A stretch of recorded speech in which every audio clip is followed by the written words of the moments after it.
बिस्मिल्लाहिर्रहमानिर्रहीम। अस्सलाम वालेकुम। आज हम स्टार्ट कर रहे हैं यूनिट 7 जिसका नाम है फंडामेंटल्स ऑफ ज्योमेट्री और हम सॉल्व करेंगे उसकी एक्सरसाइज 7A। और जो एक्सरसाइज 7A है वो रिलेटेड है हमारी पैरेलल लाइंस और उसकी प्रॉपर्टीज़ से। तो पैरेलल लाइंस क्या होती हैं, उनकी क्या प्रॉपर्टीज़ हैं, वो सारी बुक में आपको रिफ़र करनी होगी क्योंकि यहाँ पर हम जस्ट सॉल्यूशंस कर रहे हैं।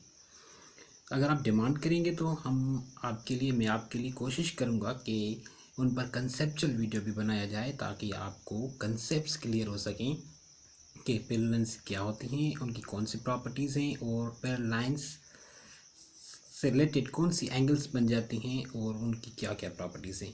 तो ये हम किसी कंसेप्चुअल टॉपिक में डिस्कस कर लेंगे, लेकिन आज जो है वो हम सॉल्यूशन करेंगे और मैं आपको उसकी प्रॉपर्टीज़ समझाता जाऊंगा जो भी एंगल वहाँ पर आते जाएंगे।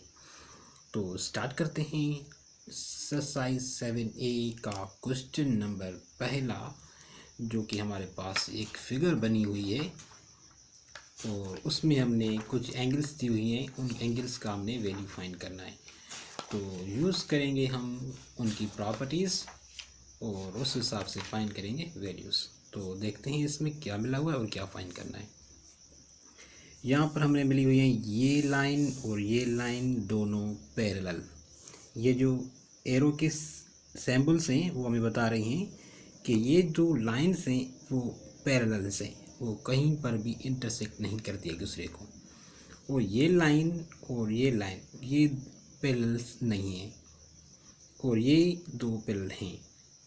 हमने क्या फाइंड करना है, हमने ए बी सी और डी की वैल्यूज़ फाइंड करनी है, मतलब एंगल्स फाइंड करनी है कि यहाँ पर जो एंगल है वो कौन सी होगी यहाँ पर और यहाँ पर कौन सी एंगल्स होंगी।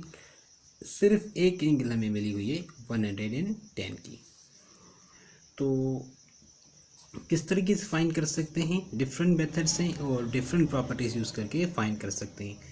लेकिन यहाँ पर मैं जो प्रोसेस यूज़ कर रहा हूँ वो यूज़ कर रहा हूँ अल्टरनेटिव एंगल्स का, अल्टरनेटिव अपोजिट एंगल्स का, क्योंकि अल्टरनेटिव एंगल्स जो हैं वो आपस में इक्वल होती हैं। तो इसीलिए हमें इससे आसानी से अल्टरनेटिव एंगल्स और वर्टिकल एंगल्स से आसानी से मिल सकती हैं इनकी मेजरमेंट्स।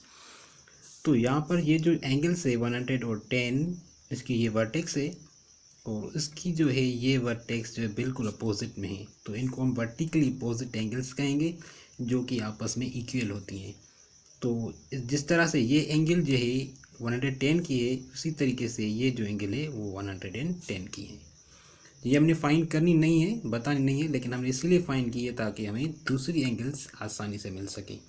तो ये 110 की और ये 110 की।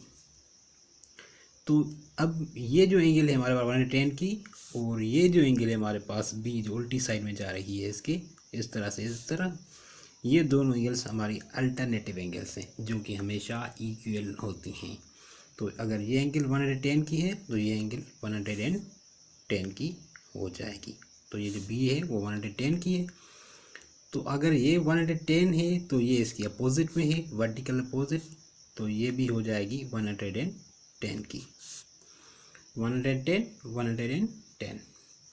अब हमें ए फाइंड करनी है और डी फाइंड करनी है। यहाँ पर आप दो प्रोसेस फाइंड कर सकते हैं।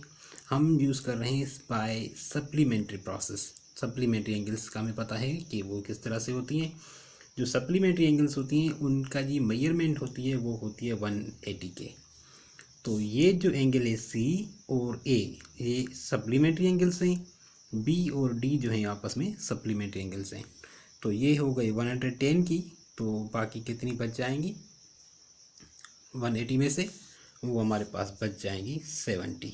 मतलब ये जो एंगल ए है वो 70 डिग्री की है। ए 70 की है, जाहिर बात है डी उसके वर्टिकल अपोजिट है, तो ये भी हो जाएगी हमारी 70। तो इस तरह से हमें एंगल ए मिल गई 70 डिग्री की, एंगल बी मिल गई 110 की, एंगल सी मिल गई 110 की, एंगल डी मिल गई 70 डिग्री की। तो ये है हमारी रिक्वायर्ड एंगल्स। अब आते हैं दूसरी शेप की तरफ। यहाँ पर हमने ये जो लाइंस मिली हुई हैं, एक ये लाइन और दूसरी ये लाइन, ये दोनों पैरेलल्स हैं, और ये लाइन और ऊपर वाली लाइन ये दोनों पैरेलल हैं आपस में। तो यहाँ पर हम कौन सी प्रॉपर्टी यूज़ करेंगे, यहाँ पर भी हम अल्टरनेटिव एंगल्स की प्रॉपर्टी यूज़ करेंगे, क्योंकि ये जो लाइन जा रही है यहाँ से और ये जो लाइन जा रही है ये दोनों पैरेलल हैं। तो ये 115 की है, तो ज़ाहिर बात है जो एंगल ए होगी वो भी 115 की होगी, क्योंकि ये दोनों अल्टरनेटिव एंगल्स हैं। और इस हिसाब से ये एंगल ए है और ये एंगल बी है। तो अब आप जो हैं यहाँ पर दो प्रॉपर्टी यूज़ कर सकते हैं, एक इंटीरियर एंगल्स का और दूसरा सप्लीमेंट्री एंगल्स का। तो हम यहाँ पर अब यूज़ कर रहे हैं इंटीरियर एंगल्स। तो इंटीरियर एंगल्स का जो सम होता है वो होता है 180, और अगर आप मतलब ए और बी को ऐड करेंगे तो आपके पास आ जाएगा आंसर 180।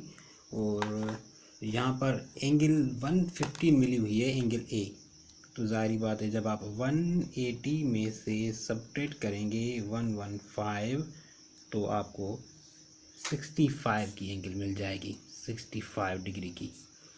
तो ये हो गई 65, तो ज़ाहिर बात है बी और सी अल्टरनेटिव एंगल है, तो ये भी हो जाएगी हमारी 65 की। तो इस तरह से हमें ए की जो मेजरमेंट मिली वो 115, बी की मिली हमारे पास 65, सी की मिल गई हमें 65 डिग्री।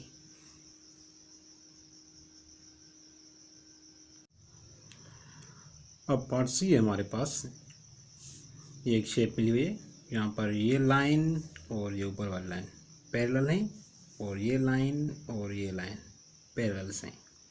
तो इनको यूज़ करके हमने ए बी और सी एंगल्स फाइंड करनी है, और एंगल 34 और 113 मिली हुई हैं। तो बिल्कुल ही सिंपल है। ये जो एंगल है ये और ये जो बी एंगल है, ये दोनों एंगल्स अल्टरनेटिव एंगल्स हैं। ये जेड की तरह शेप बनती है, ये जेड इस तरह से, ये इस तरह से, ये दोनों अल्टरनेटिव एंगल्स हैं।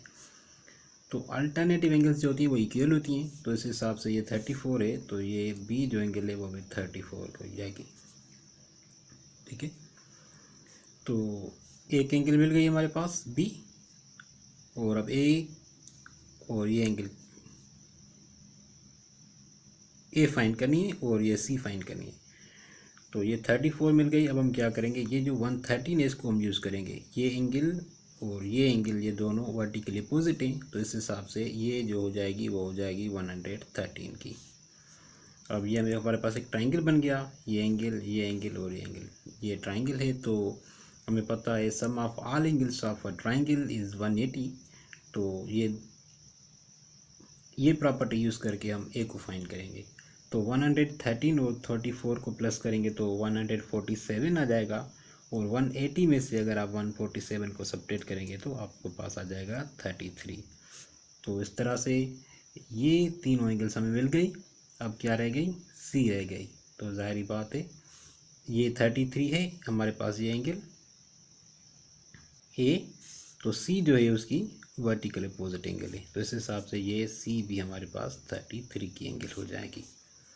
तो ए हमें एंगल ए जो मिली हमें वो मिली 33 की, एंगल बी मिली हमें 34 की, और एंगल सी मिली हमें 33 की। तो ये हमारे पास एंगल्स इस फिगर